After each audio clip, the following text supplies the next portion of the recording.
अहम खबर आपके साथ शेयर करेंगे। स्पीकर पंजाब असेंबली ने कल के इजलास जारी न करने की रूलिंग जारी कर दी है।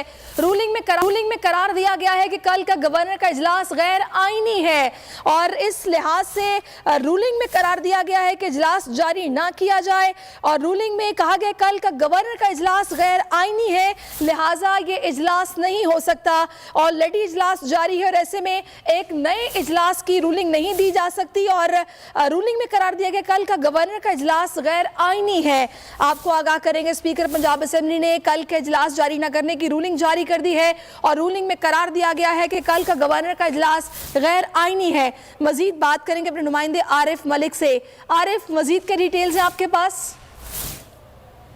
स्पीकर की जानिब से रूलिंग दी गई है कि जो कल एतमाद के वोट के हवाले से गवर्नर ने इजलास चार्ज किया था वो उसकी हैसियत गैर आईनी है। इस लिहाज से उस इजलास को कंडक्ट नहीं किया जा सकता। पहले ही ऑलरेडी एक इजलास 42वां इजलास जो है पंजाब असेंबली का जारी है। उस जारी इजलास के दौरान नया इजलास नहीं बुलाया जा सकता।